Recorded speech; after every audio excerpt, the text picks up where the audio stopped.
Ela é deputada federal, atualmente filiada ao PSOL, Partido Socialismo e Liberdade.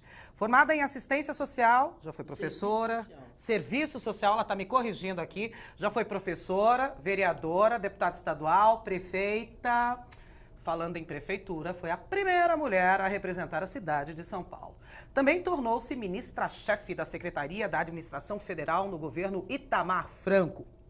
O programa Memórias do Poder Legislativo de hoje recebe Luísa Erundina. Seja muito bem-vinda, deputada. Obrigada, Silvia. É um prazer voltar à minha casa. Já fui deputada aqui, né, como você mesmo disse. Então, é uma alegria reencontrar os trabalhadores, servidores daquele tempo, os novos. É sempre uma festa para o coração, esses encontros. Aliás, essa festa do coração, preciso falar aqui que ninguém saiba, parou a redação. Chegando aqui, todo mundo de pé. Não fala isso, senão o patrão aí vai achar todo ruim. mundo de pé aqui, mas é admiração pela pessoa, pelo serviço prestado. É um jeito de reconhecimento, né? Então, não só isso, a relação humana, afetiva, está sobre qualquer outro aspecto ligado à política, à ideologia, partido, né? Ser humano, né? É o afeto, o ser humano, né? Ser humano. Bom, deputada, vou começar aqui falando sobre a sua vida lá ainda no Nordeste, antes de chegar aqui em São Paulo. Faz tempo. Eu vou falar uma coisa aqui que me surpreendeu. A senhora repetiu a quinta série 2 vezes, é isso mesmo? É, mas não foi por não ter... não foi por ter sido reprovada, não. Conta essa história aí pra gente, como não, é que foi a naquele infância tempo, lá? o curso primário eram 5 anos, né? E era um curso de muita qualidade, a escola pública, né? E eu tinha um anseio de continuar estudando, que era uma coisa muito forte. Mas, para isso, meu pai teria que ter condições de me mandar para outra cidade, onde tinha um curso ginasial, onde tinha os outros níveis de formação, né? E, como meu pai não podia me mandar para estudar fora, e eu não querendo largar ou me separar do espaço onde eu aprendia, onde eu estudei, aí pedi à diretora da escola, ela concedeu, eu repeti o 5º ano. De propósito? De propósito, para poder não perder o vínculo com a escola e de continuar sonhando da possibilidade de continuar estudando. Já sabia o que queria fazer naquela época, tão pequenininha? Já sabia o que eu queria estudar, porque eu sabia que era o estudo que ia me dar condições de ajudar a tirar meu povo daquela situação, né, de pobreza, de sofrimento da seca. Povo de Uiraúna. Uiraúna, exatamente. Uiraúna, lá na Paraíba. Esse nome, Silvia, vem do nome de um pássaro negro. Que lindo. Chamava-se Uiraúna, o pássaro. Agora, a minha cidadezinha é muito pequenininha, ela teve vários nomes. Teve Canaã primeiro, depois Belém, do Rio do Peixe, e finalmente é Uiraúna. Uiraúna. Aí a senhora estuda lá. Fiz o primário, né? Fez o primário lá. Aí aqui, formou-se em serviço social na universidade. Aí eu migrei dentro do próprio estado. Fui para Patos, onde uma tia minha, irmã da minha mãe, lá na Paraíba, me acolheu na casa dela para eu poder fazer o curso ginasial. Tá. Né? Depois de lá eu fui para Campina Grande, onde minha tia também foi para lá.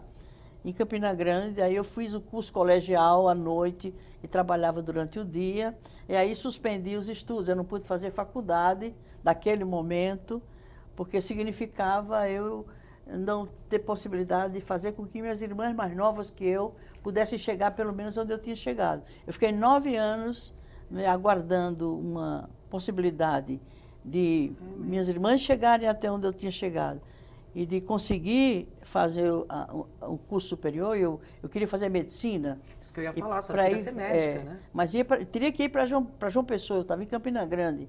Era absolutamente impraticável, porque nessa época eu já estava ajudando a manter minha família, a manter, enfim, minhas irmãs estudando. Então eu interrompi 9 anos, e depois de 9 anos eu já estava na militância política, né? E foi quando a gente trabalhou com a questão rural, os trabalhadores, era a época das ligas camponesas, e tudo isso fez com que eu reorientasse a minha opção, né, para estudar. Aí eu fui fazer serviço social, que era a área mais apropriada para quem estava na militância. Não era uma militância partidária, mas era uma militância política ligada à pastoral da terra, da Igreja Católica, numa época muito complicada, que era a época da ditadura militar, com muitas restrições, lá no Nordeste, muito cerco. Mas antes eu vim para São Paulo para fazer mestrado em Ciências Sociais. Teve uma visita sua aqui em São Paulo, né? Vamos falar que foi uma visita, que não veio para ficar. Não, era uma visita onde eu estudei com bolsa da CAPES, fiz 2 anos de mestrado na Faculdade de Sociologia e Política de São Paulo, que é a primeira, inclusive, faculdade de Ciências Sociais do Brasil. Isso em que ano? E fiz tese, apresentei tese, 68 e 69. 68 e 69. Quando foi em 70, eu voltei, já tendo defendido tese, para lecionar na Universidade Federal da Paraíba, que não tinha ainda pessoas com pós-graduação em Ciências Sociais. Aí eu fui impedida de entrar na universidade, né, por veto do comando militar da região lá. Eles não me admitiram por conta da minha militância junto aos trabalhadores rurais. Não era uma militância partidária, não era uma militância... Era uma militância de ajudar a população que não tinha terra, migrava forçado pelas condições, né, em que eles não tinham a terra para eles, e a terra, eles eram trabalhadores, e migravam para São Paulo, migravam para o Rio de Janeiro, migravam. Então havia todo um trabalho de organização dessa população, era um rescaldo das ligas camponesas, e foi essa fase de trabalho nosso ligado à Pastoral da Terra da Igreja Católica que terminou fazendo com que os militares vissem em mim uma ameaça e passaram a me perseguir, e entre outros atos de força contra mim, foi impedir que eu fosse lecionar na Universidade Federal da Paraíba, embora eu tendo feito mestrado em São Paulo, com bolsa da CAPES. Aí eu fiquei o ano de 70, que era esse o ano, que eu tinha voltado em 69, em 70 eu iria iniciar meu trabalho na Universidade Federal da Paraíba. Eu fiquei até o final do ano de 1970, isso é. Mas aí já não deu porque a repressão política se acentuou, eu fiquei absolutamente cerceada, né? E aí havia companheiros da luta que estavam desaparecendo, outros apareciam mortos, isso na repressão política da ditadura militar. E aí uma amiga minha, que era parente de um general lá do 4º Exército, no Recife, foi conversar com ele para saber qual era a minha situação política. E ele recomendou que era melhor sair de lá. Foi isso que eu ia perguntar, como é que foi esse movimento de saída do Estado? Foi muito duro, eu saí muito magoada. Eu me lembro, estava viajando Menina no ônibus, ainda, né? Jovem ainda, né?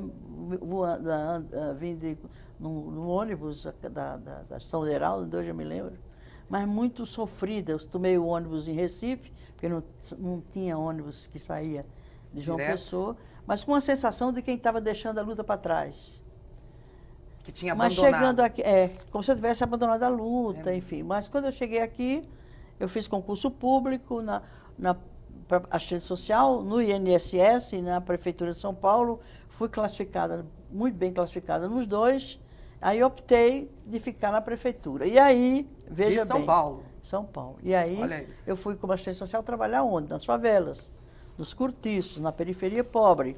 E aí eu descobri, viu, Silvia e telespectadores, que a luta era a mesma de lá. Eu saí de lá pela luta pela reforma agrária, que era a divisão da terra no campo. Chegando aqui, os trabalhadores que vinham de lá, do campo, se amontoavam nas favelas e nos cortiços, enfrentando os despejos, a repressão policial, a repressão militar aqui dentro de São Paulo. Então eu digo, não, é aqui mesmo que eu tenho que estar. Eram os que não puderam ficar lá, os trabalhadores rurais, que vinham para cá, não só de lá, Paraíba, o Nordeste, o interior do estado. Sim.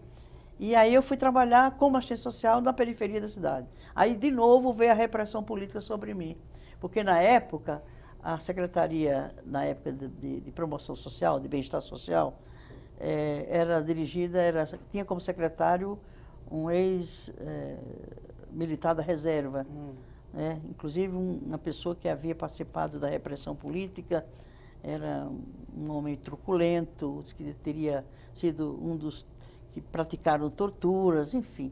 E houve uma perseguição muito forte contra nós, assistentes sociais e outros profissionais da área social, que trabalhávamos com a população das favelas, dos cortiços, da periferia pobre. E era de lá onde vinham as demandas e as pressões por direitos sociais, por serviços sociais, né? por por atendimento às suas necessidades de moradia, um trabalho muito forte nas favelas, né, pelo direito à moradia, contra os despejos, pela urbanização das favelas. Portanto, eu me senti em casa, né, tendo feito uma brecha na história, uma brecha não, uma dobra na história, trazendo daquele tempo para cá, e nesse tempo a cá, era exatamente o tempo de resistência, de luta contra a ditadura e de luta pela redemocratização do país, pelos direitos sociais e a luta do povo por aquilo que é de direito deles e que nem sempre é garantido, é assegurado. É essa a minha trajetória. Da chegada até aqui. Mas é só o início da trajetória, né, deputada? É só o início, Sim. Porque daí abriu um mundo. Porque aí eu fui para a militância sindical. Isso. Né, Associação Profissional de Assistência Sociais de São Paulo, e aí se ampliou um trabalho, né, de organização política da categoria no plano nacional. Porque os assistentes sociais também estavam na retranca. Isso a gente já está o quê? No finalzinho dos anos 70? Final de 70, 77, 78. Por aí, tá. Né? Então, com a repressão política, a associação que já existia estava há 7 anos desativada por repressão da ditadura. Aí nós reativamos essa entidade, eu passei a dirigir a entidade e a construir de novo uma organização de luta e de representação da categoria dos trabalhadores sociais, que são os assistentes sociais, as assistentes sociais, e passamos a ajudar outros estados a criarem suas associações profissionais, depois seus sindicatos. Então, nós trabalhamos na organização política da categoria dos assistentes sociais, não só no plano do Estado de São Paulo, mas no plano nacional. Mas não era afiliada a nenhum partido? Não, até aí não. Sempre trabalhando em trabalhos sociais, serviços sociais. Mas com um componente político claro.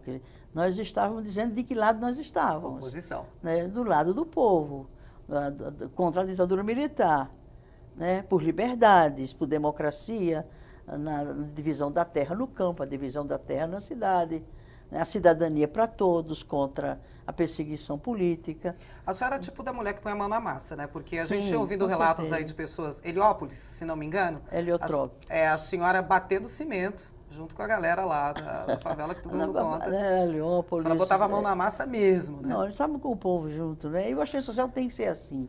O assistente social de gabinete deixa muito a desejar. O assistente social tem que estar junto do povo, ajudando o povo a tomar consciência dos seus direitos, a se organizar na defesa desses direitos e protagonizar as mudanças. E as mudanças, quem precisa mudança e quer mudança pode construir força para mudar a realidade é o povo consciente, organizado, politizado, educado, valorizado, respeitado, reconhecido, tendo vez, né?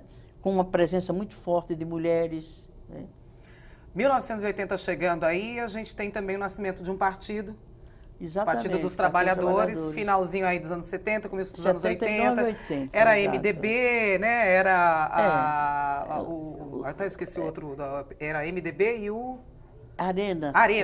Isso, Arena. Era o bipartidarismo, né? Isso, era lá o OCA, daí começa a nascer aí um movimento... Eram 2 partidos da ordem, não é que fosse uma situação e outra oposição. É evidente que o PMDB acolhia aquelas pessoas que foram perseguidas pela ditadura, por isso que o PMDB é uma frente.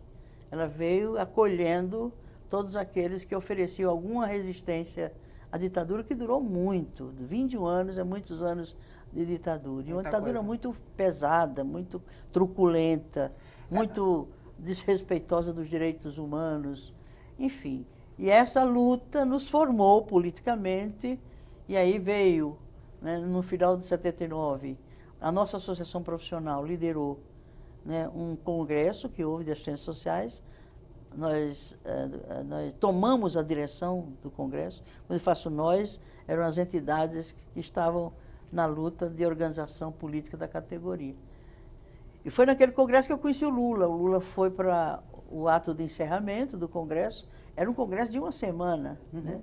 E ele tinha denunciado no estádio da Vila Euclides que na greve de 78 a Volkswagen havia contratado, acho que 200 assistentes sociais para trabalhar os trabalhadores para saírem da greve e furarem a greve. E ele denunciou isso num dos discursos dele na Vila Euclide, numa das plenárias da greve de 78. E se queixava que esses profissionais eram os assistentes sociais. E na época nós o trouxemos para o encerramento, ele era uma liderança sindical que estava caçada pela ditadura, mas o convidamos, bem como os representantes da luta pela anistia, da luta contra a caristia, que era a luta de resistência e de reorganização da cidadania no sentido da redemocratização do país e da luta por direitos sociais, né? E naquele momento nós estávamos dirigindo o ato de encerramento, porque havíamos tomado a direção do Congresso, destituímos no segundo dia do Congresso a comissão de honra, que eram os militares, era o prefeito da época, o prefeito biônico, o governador biônico, o ministro do Trabalho, que havia cassado, né, a diretoria do Sindicato de São Bernardo. Enfim, era uma medição de forças. Então, nós instituímos uma nova comissão de honra. E nessa comissão de honra estavam os trabalhadores que haviam sido caçados, entre eles o Lula, né? As mulheres e as pessoas que estavam na luta, né, pela anistia, né, contra a caristia. Então, nós trouxemos essas pessoas para homenageá-las no ato de encerramento do Congresso. E no discurso o Lula dizia assim, olha, agora eu estou vendo que tem assistentes sociais e assistentes sociais. Tem assistentes sociais que estão do lado do patrão e tem assistentes sociais que estão do lado dos trabalhadores. Portanto, eu estou aqui, né, testemunhando que essa categoria, pelo menos parte dela, né, não é daqueles que se foi contratado para furar greve, mas são trabalhadores que estão do lado do povo. Esse discurso do Lula tem, inclusive, numa publicação de um livro meu, em que eu reproduzo, eu transcrevo essa fala do Lula. Exatamente. Naquele discurso. Aí, de 1980, convidada pelo então líder sindical Luiz Inácio Lula da Silva a ser uma das fundadoras do Partido dos Trabalhadores, se elege vereadora em 1982. Exatamente. Por este partido. É. Inicia definitivamente a sua entrada Exato. na vida política. É. Mas exatamente naquele momento eu era um dirigente sindical, né? Eu era presidente da associação profissional e também de um órgão nacional de organização Sim. política da categoria de assistentes sociais. E foi na condição de dirigente sindical que o Lula me convidou para fundar um partido, o Partido dos Trabalhadores.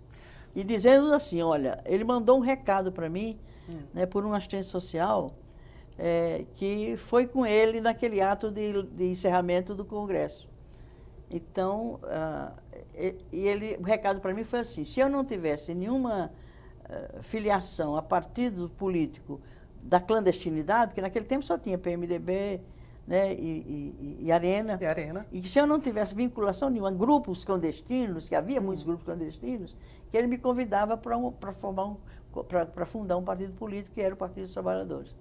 Aí eu me engajei nessa, e a partir de então a gente passou a construir um novo espaço de militância política, que foi o Partido dos Trabalhadores. E era como que um complemento, Silvia, da militância sindical. A gente entendia, a militância sindical é importante, é necessária, porém ela é insuficiente para se promover as mudanças que interessam, né, aos trabalhadores e à maioria da população, que é um partido político. Mas um partido político com ideologia, com doutrina, com projeto político, né, e de fato comprometida com a luta do povo, com a luta dos trabalhadores. Vou falar uma coisa, que parece que o Estado de São Paulo tinha sede da Erundina, porque a partir daí, de 82, começa uma carreira política sem parar. Mas eu vou pedir para que a gente dá uma pausa rapidinho para tomar uma água, porque daí no próximo bloco a gente vai contar como é que foi essa trajetória da deputada federal Luísa Erundina aí, junto ao Partido dos Trabalhadores, prefeita de São Paulo também e deputada federal aí por tantas vezes. Não sai daí, a gente volta já já.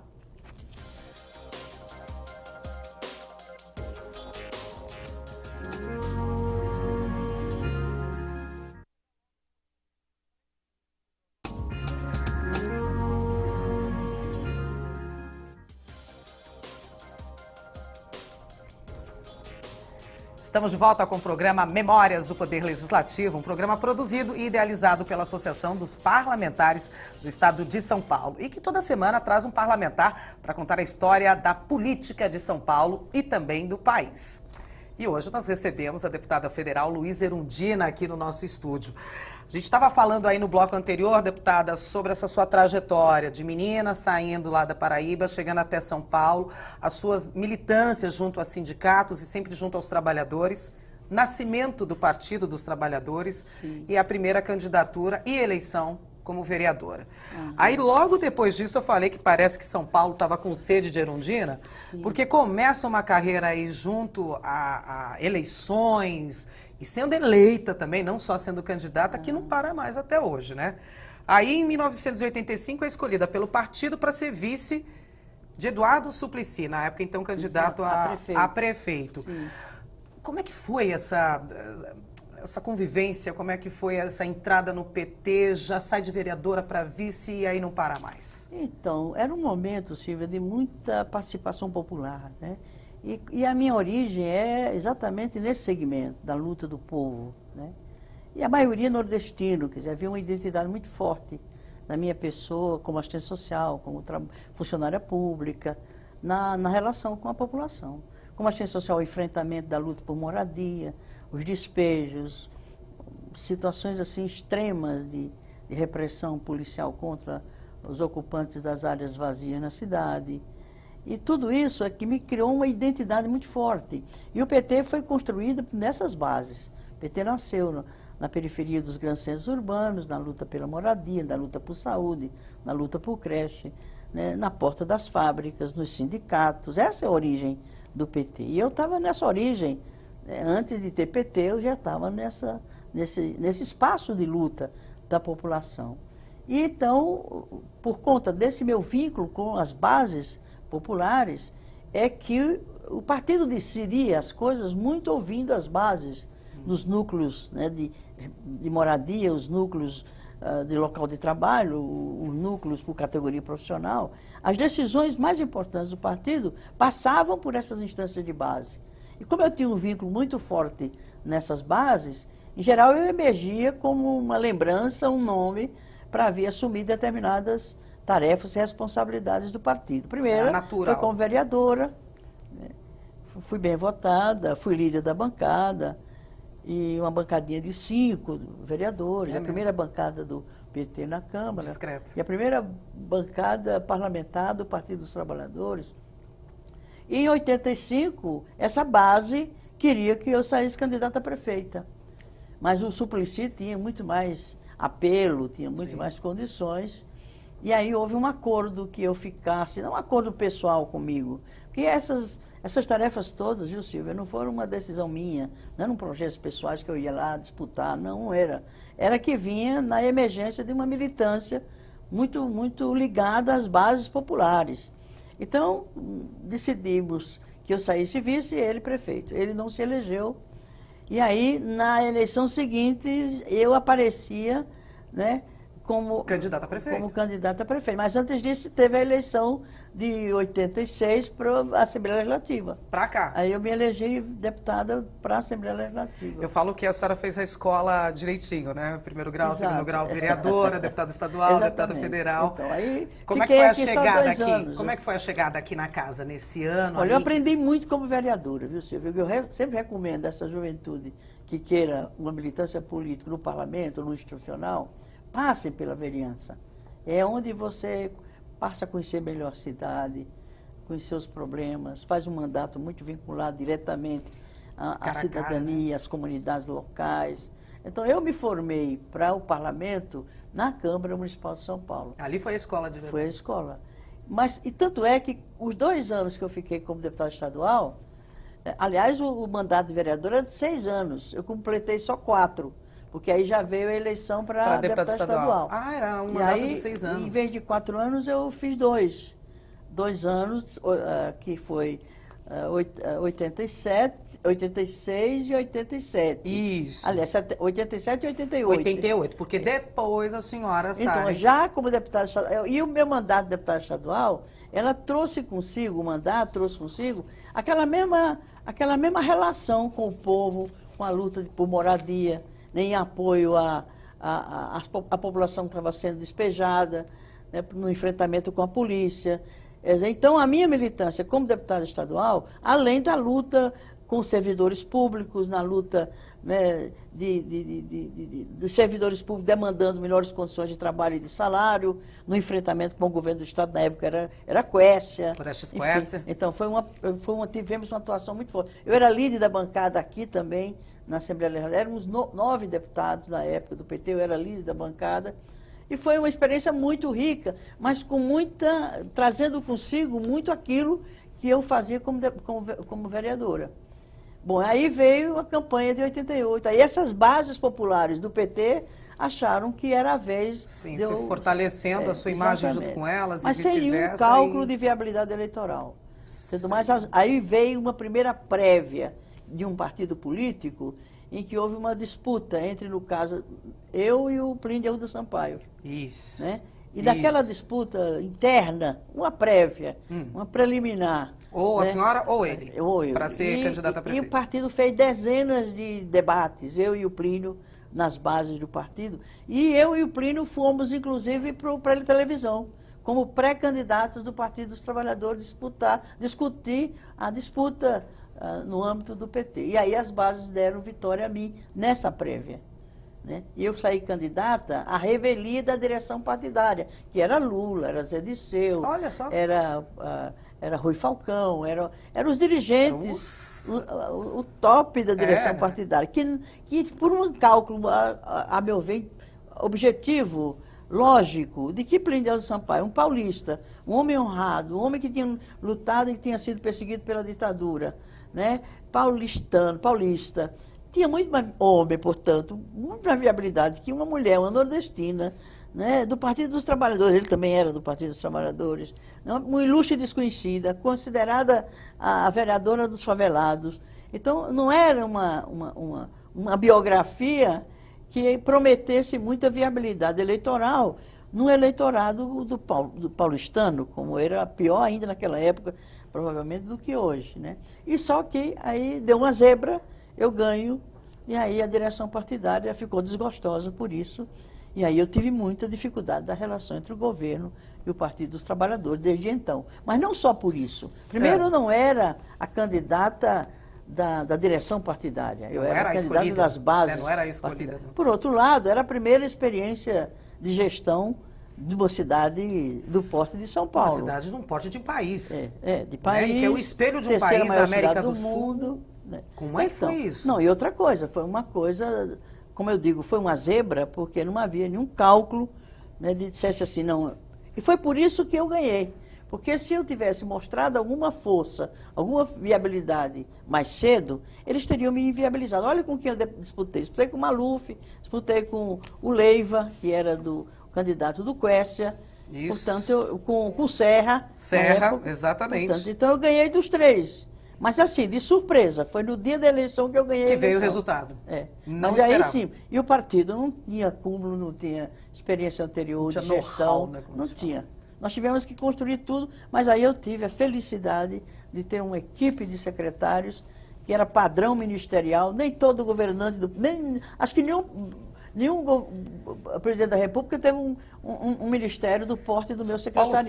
Paulo Freire, Malheira Chauí, Paul Singer, Eduardo Jorge, Malheira Chauí, enfim, Hermínia Maricato. Se você quiser, o programa é curto, não dá para dizer. Era a casta da... e assim, pessoas muito... e pessoas assim, muito comprometidas, vestiram a camisa, sabiam da dificuldade, que desafio era aquele. E cada um que integrou essa equipe era como se fosse a própria prefeita. Portanto, e havia um compromisso unitário daquela equipe para enfrentar todo o preconceito, a discriminação, a má vontade, a perseguição que eu enfrentei dos empresários que não compareciam para as licitações que a gente precisava fazer. Encontramos a cidade arrebentada, com dívida, depois do Jânio, né? Eu sucedi o Jânio Quadros. Então, nesse sentido, foi um desafio enorme. Nós só superamos aquele desafio porque tínhamos aquela equipe. Senão não veja teria bem, sido eu possível. tinha minoria na Câmara, Silvia. Eu governei 4 anos com minoria na Câmara. Porque para eu ter maioria, tinha que ter comprado vereador. E para comprar vereador, a direita faz melhor. Porque a direita já compra vereador, já compra parlamentar, desde que já está no poder, desde Cabral. Então, de repente, você se vê com alguém que tem outros compromissos à frente do governo e que não estava afim de fazer, de manter aquela prática promíscua entre os poderes. Isso fez com que eu governasse 4 anos com minoria. Mas a minha sorte, eu só consegui realizar aquilo que nós realizamos, na saúde, na educação, na cultura, no transporte, etc., etc., Na habitação. pelo apoio popular. Porque, veja bem, a governabilidade não é a governabilidade só a partir do Congresso ou do Legislativo, enfim. Os poderes, dos 3 poderes. Além disso, quer dizer, se você não tem maioria no Congresso ou no Legislativo, você tem que procurar ter, mas dependendo de que moeda você tem que pagar, não vale a pena, porque você compromete o teu projeto original. E eu banquei isso, digo, não, nós não vamos ceder. E governamos com o quê? Com o apoio popular. Houve uma vez que a Câmara queria caçar meu mandato, né, a população, né, ficou na frente fez um acampamento na frente da Câmara Municipal, ficou 4 dias e 4 noites, numa época de muito frio, de muita chuva, e arrancaram o voto da maioria da Câmara contrário a essa minha cassação que estava sendo pedida pelo Tribunal de Contas do município, que era um aparelho político contra nós, contra meu governo, contra a esquerda, contra tudo que não fosse aqueles que sempre tiveram o poder em São Paulo. Né? Bom, contra tudo, contra todos. A senhora teve aqui a prática de mutirão. Sim. Descontinuada. Trouxe a Fórmula 1 de volta. Trouxe a Fórmula 1 de volta. Que estava lá no Rio de Janeiro. Não, e não só isso. Estava lá no Rio de Janeiro e abandonada. Não é só, porque tinha tido um acidente muito, muito grave num dos eventos da Fórmula 1. Isso. Né? E ficou paraplégico um dos pilotos. Um dos pilotos. E o Brasil ia ficar retirado da agenda da Federação Internacional de Automobilismo. E aí eu disputei com 7 países para poder manter no Brasil o Grande Prêmio de Fórmula 1. Que tá até hoje. Aí, em 4 anos, eu tive que recuperar o Autódromo de Interlagos, que estava ultrapassado, estava inadequado às novas normas do automobilismo mundial. Eu tive que fazer isso às pressas, com perseguição de vereador que havia sido secretário de esporte e enciumado que a gente tinha conseguido aquele feito, com a ajuda de Piero Ganse, é bom dizer isso. Ele era o representante do Brasil na FIA e confiou no governo, veio junto, ajudar naquele esforço junto às empresas de construção para que pudessem recuperar o autódromo, né, fazendo um acordo com a prefeitura, e trouxemos, está aí, é bom para a cidade. Lamentavelmente, o prefeito eleito está querendo vender o Autódromo de Interlagos, vendeu o AMB, vendeu o Sambódromo, que também foi do nosso governo. Isso que eu ia falar, aliás, falando em Sambódromo, também... Foi nosso governo, o Autódromo. Se o Carnaval saiu das ruas ali, da Avenida Tiradentes, para ir... Era um tormento cada Carnaval. Cada vez que tinha. E custo, né? Montar aquelas arquibancadas lá, a cada... Provisórias, né? Provisórias. Isso tinha um custo. E desconfortável. E exatamente o Carnaval São Paulo passou exatamente a crescer, a se expressar e a ser uma referência a partir do Sambódromo. E as escolas de samba, os carnavalescos, ficaram muito felizes com aquela conquista. Era na Avenida Tiradentes antes, o Carnaval? Era na Avenida Tiradentes. Só para quem está em casa, a moçada que não lembra dessa época, que eu acho que não deve se lembrar, o Carnaval antes era na Avenida Tiradentes ali. Então tinha que ter toda uma estrutura para atender milhares de pessoas, carros alegóricos, tudo. E nós não tínhamos ainda um sambódromo, que daí também foi construído na sua gestão, foi feito na sua gestão lá. Exatamente, no AMB. Que coisa. E a sociedade precisa preservar essas conquistas. Elas não são nossas, são do povo. E Biblioteca Mário de Andrade, o que a senhora tem a ver com isso? Nós recuperamos a biblioteca. Estava com o seu acervo absolutamente obsoleto. É a principal do país depois da do Rio. E riscos, a Biblioteca Nacional. E riscos de deterioração do acervo. Nós compramos $5 milhões de livros. na época da E tem da um Madalena acervo Chauí. fora do comum ali. Tem. Eu sei, eu visito bastante essa Biblioteca Mário de Nós Andrade, ali no centro de São nós Paulo. recuperamos o imóvel. 24 horas aberta hoje em dia. quer Tudo dizer, informatizado. Wi-Fi. Isso começou ali. Começou ali. Realmente é uma Então, biblioteca... a cidade tem um potencial enorme, só que tem que ter a vontade e ter prioridades que sejam as mais adequadas, para não ficar fazendo... Por exemplo, eu fui muito criticada por não ter completado as obras dos grandes túneis, os grandes viadutos, que o Jânio Quadros tinha deixado inacabado, e aquilo que tinha sido iniciado e pago, não tinha sido pago, ficou como dívida. Eu é que tive que pagar até para fechar as obras e não ter que continuar. Porque se eu tivesse continuado, eu não tinha feito 7 hospitais como eu fiz, dezenas de unidades básicas de saúde, dezenas de novas escolas, melhorar o transporte, 40 mil unidades habitacionais, enfim.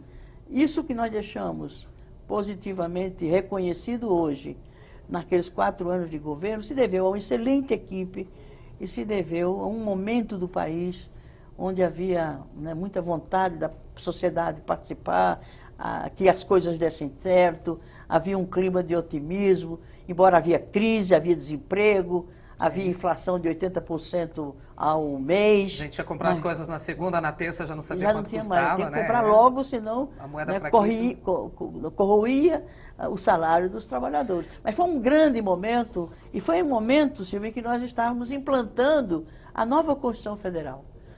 E aí veio a Constituição Estadual, que se fez logo em seguida, a Lei Orgânica do Município, que foi uma decorrência do processo constituinte federal e se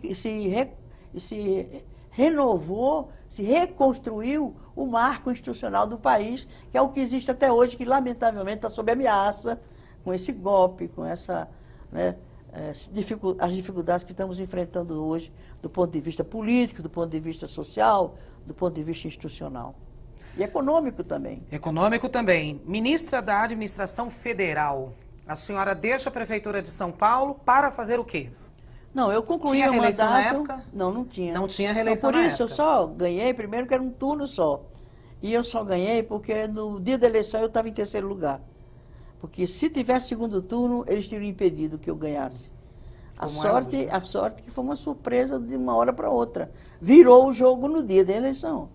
Senão, eu não teria chegado lá. Eu tenho muita clareza, muita consciência disso. Então, terminado meu mandato, estava começando o governo do Itamar Franco, né? E o Itamar Franco me mandou um recado me convidando. Eu acabava de sair da prefeitura e ter passado no governo da cidade, né, com resultado positivo, reconhecido.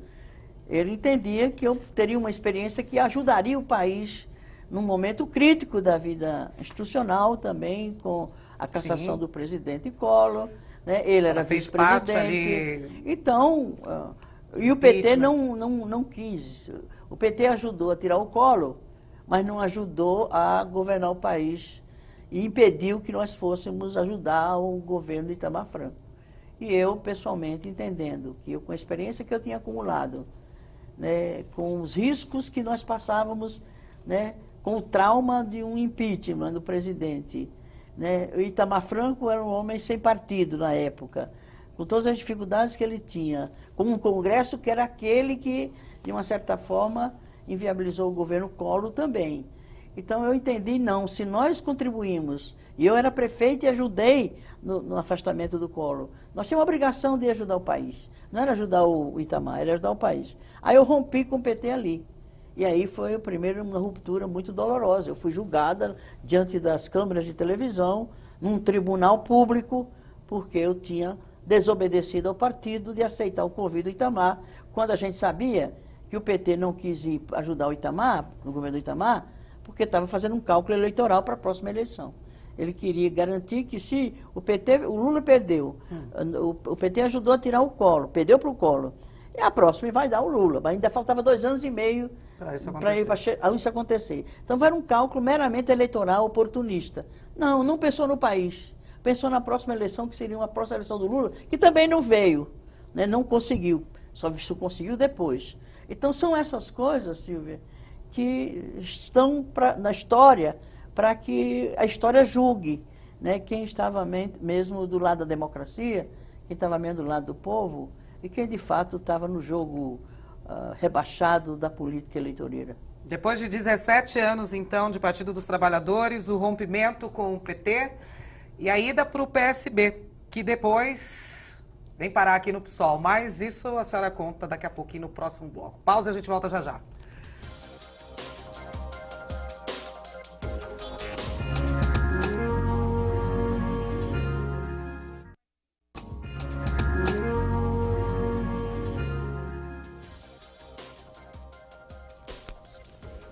Estamos de volta com o programa Memórias do Poder Legislativo, um programa que é produzido e idealizado pela Associação dos Parlamentares do Estado de São Paulo e que hoje recebe a deputada federal Luísa Erundina. A gente estava falando aí no último bloco, para quem não pegou, fazer um resuminho aí, o seu trabalho aí dentro do Partido dos Trabalhadores, a prefeita Luísa Erundina aí, terceiro lugar nas pesquisas, de repente eleita a prefeita aqui da cidade de São Paulo, primeira prefeita mulher, nordestina.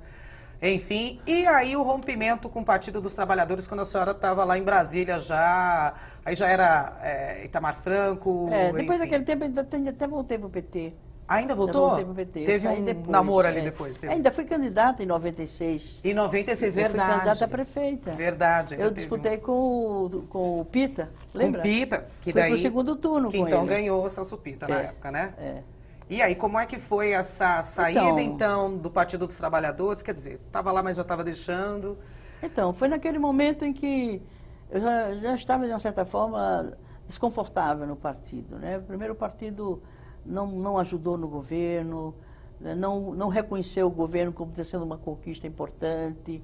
Não uma conquista para o PT, nem muito menos para mim, Luísa Erundina, uma conquista para as esquerdas. O PT nunca reconheceu isso, nunca compreendeu isso, nunca valorizou os acertos do governo, nem quando tinha candidatura a prefeito, a governador, ou a presidente da República, nunca reconheceu o governo. E foi uma relação muito delicada, muito difícil durante o governo. Mas aí, depois disso, eu fui candidato em 96, mas ali foi a gota d'água, né? Que eu percebi que a indisposição mútua era muito forte e era melhor eu saía da política. Eu ficava no PT e saía da militância política, e eu achei que eu era uma das poucas mulheres nesse país que tinha tido a chance, ou tem tido a chance, de ter uma participação política no nível em que nós temos, né? Que eu não tinha direito de deixar naquele momento a militância política. Partido, eu entendi, partido é meio, não é fim. Aí eu fui para um outro partido que tem um S na sigla e que era presidido por Miguel Arraes. Miguel Arraes era um símbolo da política brasileira. Fiquei lá 19 anos, mas no curso desses 19 anos, o partido degringolou para a direita de uma forma e chegou a esse momento crítico da vida nacional, né, com riscos de retrocesso institucional, né, um impeachment, enfim, toda essa crise profunda e de múltiplas faces que estamos vivendo. O meu partido deu uma guinada à direita e fez concessões com as quais eu não concordei. E a política de alianças do partido já vinha sendo assim, muito heterodoxa, era de A a Z do espectro político-ideológico, mesmo na época do Eduardo Campos, etc. Então eu resolvi, nessa crise aguda do país, de procurar um outro espaço, inclusive o PSOL já vinha, né, me assediando, paquerando. E eu já votava muito com os companheiros do PSOL. 19 anos de PSB. De PSB. 19 anos. 19 17 de PT, 19 de PSB. É. E agora no PSOL. Estreando aí no novinha no PSOL, mas já com pensamentos antigos, iguais aí na... Não, é o mesmo. Eu costumo mesmo. dizer, Silvia, não que mudou. Eu não deixei o PT é que me deixou. Então, aqueles valores, aqueles princípios, aquela utopia, aquele sonho que é o PT, eu preservo. Onde eu estiver, eu vivo inspirada por esse sonho, por essa ideologia, né, por esse anseio de ver um mundo mais justo, mais fraterno, mais igual. E por isso eu estou na política, por isso. Quer dizer, já estava até na hora de, quem sabe, ir para casa, mas ainda eu tenho um apelo forte das bases populares. Inclusive, essa decisão de ser candidata a prefeita foi uma pressão das bases para que porque eles não reconheciam entre as candidaturas postas, do ponto de vista deles. Foi numa plenária que eu convoquei para prestar contas do meu mandato, tinha mais de 400 pessoas da cidade toda, e havia uma pressão muito forte para que eu saísse candidato. E ali eu cedi a uma vontade do PSOL, que também tinha intenção de que tivesse uma candidatura competitiva, em um certo sentido, para disputar o governo da cidade. E foi disso que nasceu minha candidatura, mas que não se viabilizou por todas as razões, que não é o caso agora da gente analisar. Discutir aqui. Bom, eu estou falando aqui 4 vezes deputada federal? Estou no 5º mandato. Consecutivas. Sem parar. Teve aí um movimento aí para ser senadora. Eu fui candidata a senadora. Teve antes um movimento. De ser candidata, teve. 1 milhão e tanto aí de votos. Eu tive 3 milhões e meio 3 de votos. milhões e meio de votos. Mesmo assim, não... Eu perdi para os... Serra. Não, para aquele que foi... Como é que é? Tuma. Pro Tuma. Pro Tuma. Perdi por 500 mil votos. Eu tive 3 milhões, 3 milhões. E 400 mil votos na época. Só no lembrando Senado. aqui de alguns trabalhos que a deputada fez, a autora da PEC 151 de 99, que dá a gratuidade. A partir dos 60 anos de idade, diminui o limite de idade para gratuidade nos transportes coletivos urbanos. A gente precisa lembrar também que o país é um pouquinho um país de esquecimento, né? A gente não lembra direito quem fez. Teve vários trabalhos aqui, instalação de brinquedotecas. Hoje é lei. Hoje é lei, aqui que eu ainda estou. A autora da lei declara Paulo Freire patrono da educação brasileira. Alguém que a senhora trabalhou aí de perto. Destinadas Fundo Penitenciário Nacional, o FUNPEN.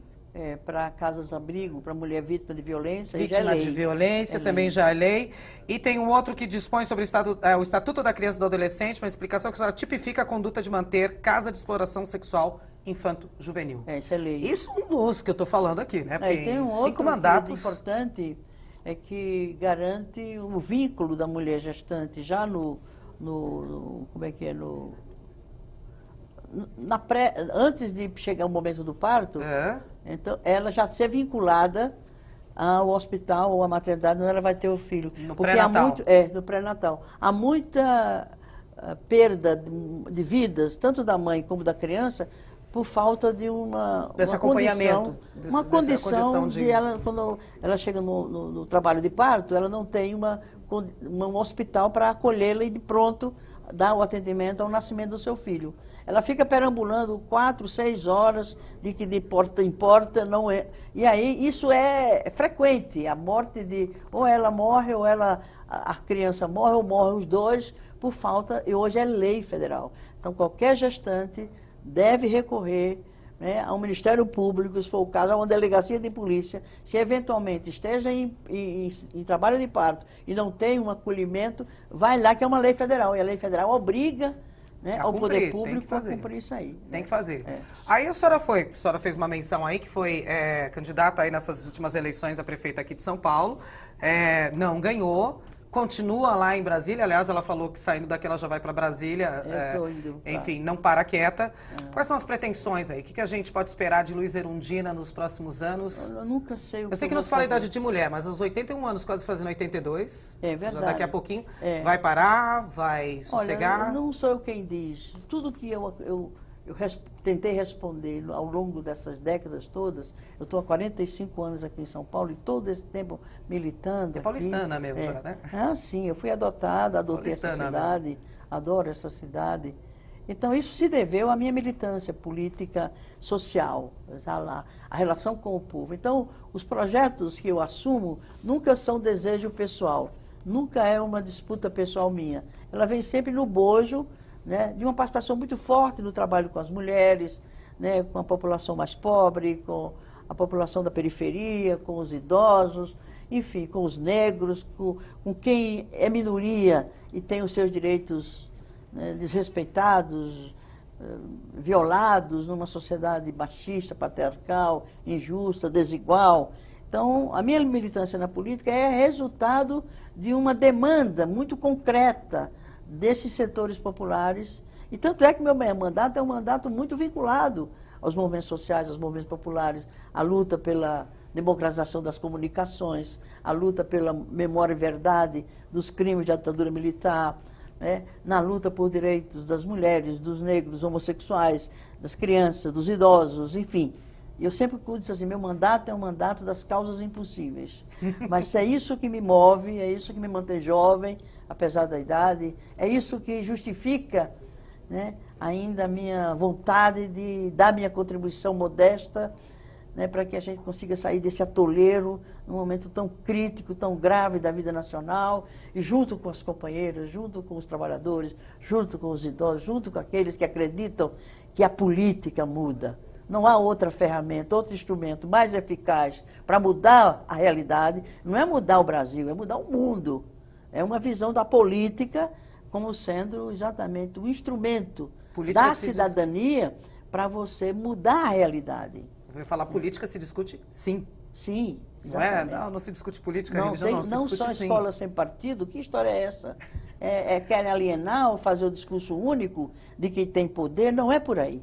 É a democracia no sentido pleno do termo. Custou muito caro essa democracia nossa, incipiente, imperfeita, ainda não consolidada. E não vamos aceitar qualquer risco de retrocesso contra uma conquista preciosa. Valeu vidas humanas, valeu liberdades, valeu exílios, valeu dor, que ainda hoje está sangrando, muita dor daqueles que desapareceram na época da ditadura e não se sabe nem onde estão os ossos para os pais, as mães poderem ir lá acender uma vela, fazer uma oração. Isso não, o Brasil deve isso a esse segmento da nossa sociedade, e isso é fruto da luta dos que fazem política.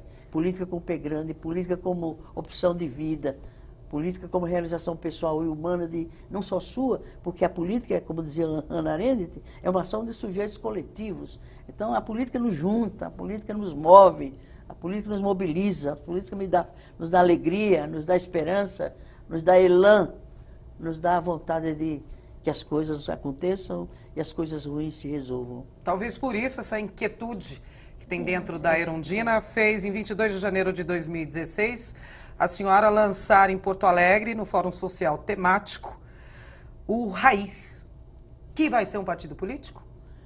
Veja, os modelos de partido que existem hoje, mesmo no campo da esquerda, são formatos e modelos, a meu ver, superados.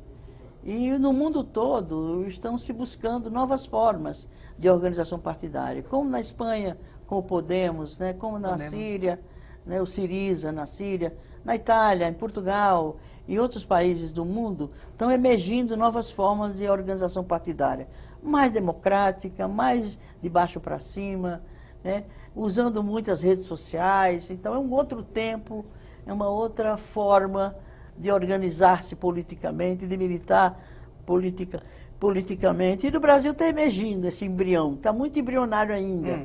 Né? Mas não temos pressa, a ideia não é já ter o partido pronto e já disputando eleições, não é por aí. É ir gestando a partir de uma outra inspiração. Movimentando. Exatamente. E gestando a partir de outros pressupostos, de outra ética, de outra filosofia, inspirada no Ubuntu dos africanos, do Teco-Porã dos indígenas, enfim, que são inspirações ético-filosóficas que estão na raiz dessa raiz, né? Essa busca de conceber o mundo, as relações humanas, né? Os direitos sociais e o ecossocialismo, isso combinando, né, com essa visão, né, civilizatória da origem da civilização brasileira, mas ao mesmo tempo se inspirando no ecossocialismo, que é a proposta socialista atualizada aos novos tempos, na defesa da terra como um ente vivo, como um sujeito de direitos, e que está sendo violado os direitos da terra em detrimento da própria humanidade. Deputada, então, que bom que a senhora não se tornou médica. Por quê? Que bom que a senhora não se tornou médica. O nosso tempo acabou aqui. Infelizmente, isso daqui daria um programa facilmente aí de 2 horas. Eu agradeço imensamente a sua presença aqui e muito mais, a sua colaboração aí num pedaço aí da história para a gente entender. Eu agradeço todos, a Tonico Ramos, que ficou insistindo que eu fiquei tempo, não porque não era por desconsideração, era por falta mesmo de agenda. Muita coisa para fazer. Mas eu estou... Foi uma alegria rever vocês todos. Alegria nossa. Né, vir aqui para esse programa. E realmente eu amo muito aquilo que eu faço. Quando eu volto nesses ambientes, me dá saudades e me dá alegria de ter passado por aqui. Muitíssimo obrigada mais uma vez. Portas abertas dessa casa aqui para a senhora sempre, da TV Assembleia SP aqui. Obrigada. Por favor. Parabéns pelo trabalho de vocês. Muitíssimo obrigada mais uma vez. Bom, gente... Já tem internet também, né? Já tem, exatamente. Daqui a pouquinho esse programa já sobe para a internet aí, onde todo mundo vai poder assistir, revisar. Exato. Enfim, é o mundo aí das mídias aí que também nos ajuda bastante. Bom, gente, o programa Memórias do Poder Legislativo fica por aqui. A todos vocês, meu muitíssimo obrigada pela audiência e companhia de todos. Até o nosso próximo encontro. Tchau!